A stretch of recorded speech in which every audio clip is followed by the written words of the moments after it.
Es sorprendente cuánto hemos avanzado en las últimas décadas en cuanto a conocimiento, ciencia, tecnología, particularmente tecnología. Si tomamos como ejemplo los celulares, en poco tiempo de esto que servía básicamente para llamar y enviar mensajes, hemos pasado a esto que es una mini computadora que podemos llevar en el bolsillo. Sin embargo, pregunto, en cuanto a la práctica de valores como individuos, como sociedad, ¿hemos avanzado a la par en la forma que tenemos de actuar frente a situaciones adversas? ¿Hemos cambiado con los años? Dejo ahí la pregunta. Hola, bienvenidos a mi canal, soy Flora y estoy aquí para compartir algunas ideas sobre lectura, libros y algo más. Y hoy tenemos un invitado especial como es Albert Camus y su libro La peste. La peste es un libro que fue publicado en 1947 por Albert Camus, ganador del Premio Nobel de Literatura en 1957, conocido también como el filósofo del absurdo. Esta obra generalmente es denominada novela, pero el autor, a través del personaje narrador, nos dice que es una crónica. Abarca aproximadamente un año de la década de 1940, no especifica el año. Inicia un 16 de abril y se extienden los sucesos hasta una gloriosa mañana de febrero, el día del gran reencuentro. Permítame compartir entonces con ustedes brevemente mi experiencia de lectura con relación a La peste de Albert Camus. Como ya mencioné, los sucesos narrados en la obra se ubican en un año X de la década de 1940 en Orán, una prefectura francesa en la costa argelina. La construcción de la ciudad no resulta muy adecuada porque no aprovechaba la cercanía al mar. Estaba construida de espaldas a este, de manera que el que deseaba ir a la playa o al puerto debía darse una vuelta bastante larga. También el narrador nos dice que es una ciudad fea, sin plantas, sin naturaleza, con una temperatura excesivamente alta, en especial en verano. Es interesante destacar cómo describe la vida en la ciudad, tan rutinaria y monótona como la vida de la gran mayoría en la actualidad. Trabajar para ganar dinero, disfrutar de este y seguir trabajando y así, hasta que sucede algo inesperado que hace añicos esta rutina. Me referiré a algunos personajes posteriormente. Primero quiero narrar algunos hechos necesarios para ponernos en contexto. Empecemos. El doctor Bernard Hughes, un 16 de abril, encuentra una rata muerta en el rellano de la escalera al salir de su consultorio. Avisa a Michel, el portero, quien lo toma como una broma de mal gusto. Al día siguiente ya no es una, son tres. El portero está muy enojado. ¡Ay, cómo los pille! A estos van a ver, van a ver. Pero este no es un hecho aislado. Aparecen más ratas muertas o agonizantes por todas partes. Calles, fábricas, en los hogares de las personas, por decenas, luego por cientos, finalmente por miles. El recojo de basura es insuficiente para dejar la ciudad libre de tantas ratas. Es como si todas las ratas del mundo hubieran llegado a Orán a morir. Este suceso sorprende a los ciudadanos, mas no los alarma. Es algo así como, ¿has visto las ratas? Sí, qué horrible, por todas partes.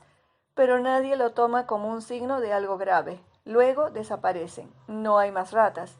Pero es ahora cuando comienza la tragedia.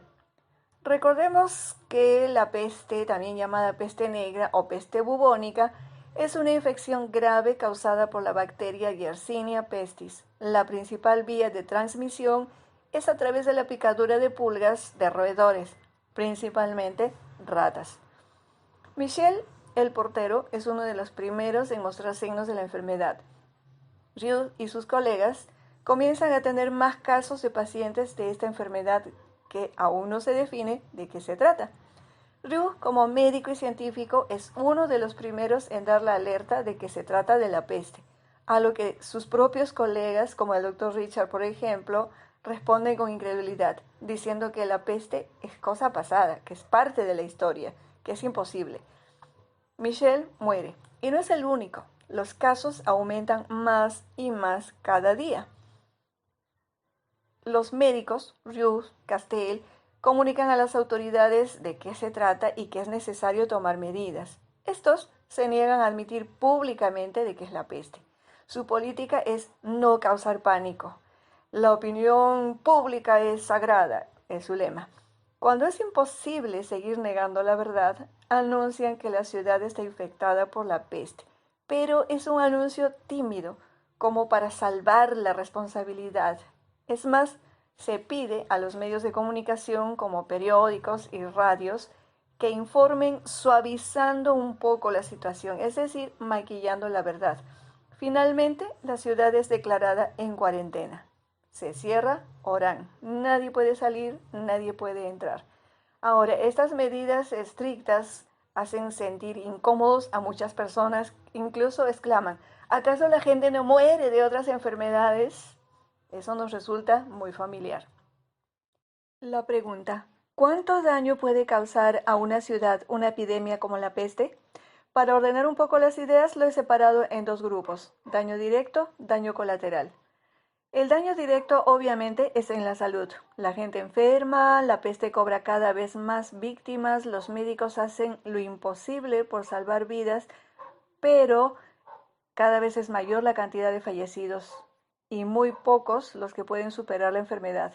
También consideraré aquí el colapso del sistema de salud. A medida que aumenta el número de infectados, pone en evidencia que el sistema no está preparado para una crisis como esta.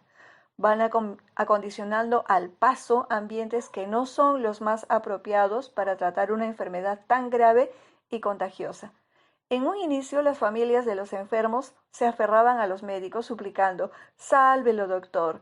Pero al ver que los pacientes van muriendo uno tras otro, cuando se detecta un caso y el médico llega para trasladarlo al hospital, muchos se resisten. No se lo van a llevar para hacer sus experimentos.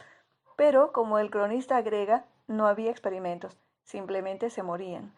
Otro aspecto que me impactó es el colapso del cementerio. Ante la cantidad de fallecidos y la falta de espacio para sepultarlos, tuvieron que abrir fosas comunes, una para hombres y otra para mujeres.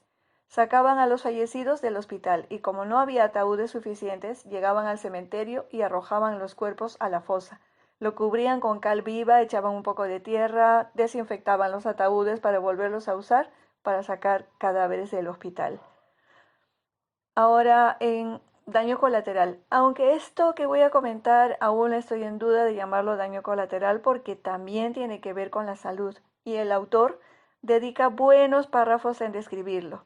La soledad, la desesperanza, la nostalgia, la tristeza de la separación tan abrupta de las familias a causa de la cuarentena. Quiero compartir un fragmento para ilustrar esto. Dice, maridos y amantes que tenían una confianza plena en sus compañeros se encontraban celosos. Hombres que se creían frívolos en amor se volvían constantes. Hijos que habían vivido junto a su madre sin mirarla apenas ponían toda su inquietud y su nostalgia en algún trazo de su rostro que avivaba su recuerdo. Esta separación brutal, sin límites, sin futuro previsible, nos dejaba desconcertados, incapaces de reaccionar contra el recuerdo de esta presencia todavía tan próxima y ya tan lejana que ocupaba ahora nuestros días. De hecho, sufríamos doblemente, primero por nuestro sufrimiento y además por el que imaginábamos en los ausentes, hijo, esposa o amante. Es triste reconocer aquí cómo a veces estamos tan acostumbrados a la presencia de alguien en nuestras vidas que solo cuando no está nos damos cuenta qué tan importante es para nosotros. Esta separación, esta situación afecta emocionalmente a todos, a unos más que a otros, pero en definitiva a todos. La depresión no es solo la tristeza individual, sino es tristeza colectiva. Y eso se nota, por ejemplo, en fechas festivas, como el Día de Todos los Santos o finalmente la Navidad, que en situaciones normales convertían a Orán en una ciudad alegre, bulliciosa, ahora está callada, solitaria, gris. Esta desesperación llevó a muchas acciones dramáticas, incluso ilógicas.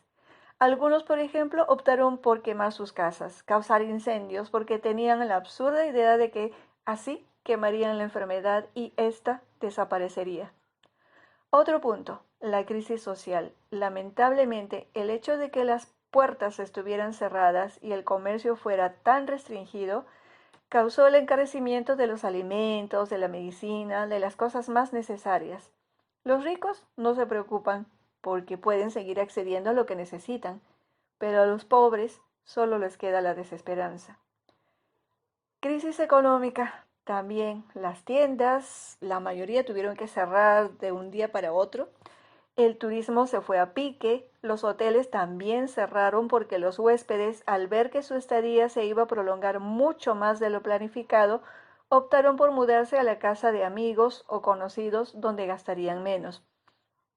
Por otro lado, muchos perdieron su trabajo. Al principio sentían como que estaban de vacaciones, pero con el transcurso de los meses la situación se fue tornando más y más difícil.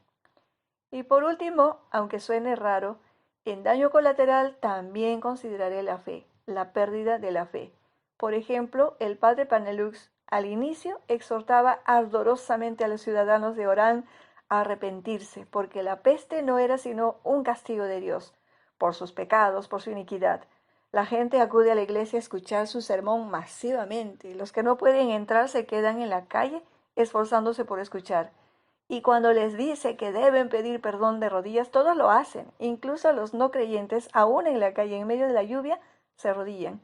Sin embargo, cuando él, junto a Rius y a otros, es testigo del sufrimiento, de la agonía de un niño, un inocente, sufre una crisis de fe, porque le cuesta aceptar y entender que un inocente deba sufrir de esa manera. Y en uno de los últimos sermones que da refleja eso. Creerlo todo o creer nada, todo o nada. Y podría continuar enumerando muchos otros aspectos, pero lo dejo para que ustedes también puedan explorar esta magnífica obra. Me gustaría, sin embargo, compartir algunos fragmentos de los muchos que seleccioné. Esta es una conversación entre Ryux, el médico, y su amigo Tarú. Sí, asintió Tarú, puedo comprenderlo, pero las victorias de usted serán siempre provisionales, eso es todo. Ryux pareció ponerse sombrío. Siempre, ya lo sé, pero eso no es una razón para dejar de luchar. No, no es una razón, pero me imagino entonces lo que debe de ser esta peste para usted. Sí, dijo Ryux, una interminable derrota. Otra más. La plaga no está hecha a la medida del hombre, por lo tanto, el hombre dice que la plaga es irreal. Es un mal sueño que tiene que pasar, pero no siempre pasa, y de mal sueño en mal sueño son los hombres los que pasan. Este de aquí fue genial. Es una idea que puede que le haga reír, pero el único medio de luchar contra la peste es la honestidad. Y esta es un jalón de oreja personal. Le dicen a Ryu al verlo trabajar, trabajar, trabajar sin tomarse siquiera un momento para descansar. Trabaja tanto que se olvida de quererse. Ahora voy a referirme a 5 personajes que a mi juicio son de los más interesantes. 1. Bernard Hughes, médico protagonista de la obra, un hombre totalmente entregado a su trabajo, aunque a veces lo domina el sentimiento de impotencia al no poder vencer a la enfermedad. Sin embargo, y lo que me gusta de él es que no está dispuesto a rendirse y sigue luchando. 2. Raymond Rambert. Es un personaje peculiar. Es periodista que sin desearlo se queda atrapado en Orán a causa de la cuarentena. La mujer que ama está en París y está desesperado por ir a buscarla. Intenta todo, sea un medio legal o ilegal, por salir de la ciudad. Y cuando finalmente se presenta la posibilidad, decide quedarse a trabajar con Rius, como parte de los grupos que se han organizado. 3. El padre Panelux. A él ya hice referencia, así que no voy a mencionar más. 4. Cotard. Casi al inicio de la obra intenta suicidarse sin lograrlo. Al parecer tiene algún problema con la ley y está feliz con la peste, porque mientras todos estén ocupados con ella, nadie tomará interés en él. Y 5. Joseph Rand, el que ayuda a Cotard. Se hace amigo de Rius y Tarrou, es empleado del ayuntamiento, está escribiendo un relato, pero no pasa de la primera frase, la escribe y reescribe y nunca está satisfecho. Este personaje es, en cierto modo, el héroe anónimo, el que lo da todo, tiempo, esfuerzo, recursos de lo poco que tiene, sin buscar por ello reconocimiento alguno. Agregaré un 6.º personaje, cómo olvidar a Jean Tarrou, quien Al principio lo vemos como un hombre bastante discreto, que al parecer vive de sus rentas, lleva una crónica donde anota incluso algunas cosas triviales, vive como ser humano bastante encerrado en sí mismo. Sin embargo, a medida que transcurren las semanas de la peste, los meses, se hace amigo de Ryu y entre ellos se desarrolla una amistad muy entrañable que considero personalmente que se convierte en el soporte emocional del médico que tiene una lucha muy difícil contra la peste. Y estoy seguro de que estos y los demás personajes que aparecen en la obra van a tener como su contraparte en nuestro diario vivir. Si te animas a leer este libro, estoy segura de que vas a encontrar similitudes entre lo que se narra en La Peste con lo que estamos viviendo ahora. Pero recuerda, este libro fue publicado en 1947, estamos en el 2020. ¿Qué pasó? No hemos aprendido la lección, no hemos cambiado. Seguimos cometiendo errores iguales o similares. Por ejemplo, el sistema de salud no estaba preparado para una crisis sanitaria. 73 años después, seguimos escribiendo la misma página. Una razón puede ser porque tenemos mucho afán en olvidar el pasado. Está bien, hay que olvidar la tristeza, el odio, la decepción, todas aquellas cosas negativas que marcaron en algún momento nuestras vidas. Pero no hay que olvidar las lecciones aprendidas. No voy a contarle cosas tristes a mi hijo, pero cuéntale cómo superaste esos desafíos, qué cosas aprendiste para no seguir repitiendo los mismos errores. ¿Por qué las generaciones tienen que aprender cometiendo los mismos errores de la generación pasada? Empecemos a escribir una página nueva. Espero que este video haya sido de tu agrado y que me sigas acompañando en mis próximos videos. Te invito también a suscribirte y hasta el próximo video.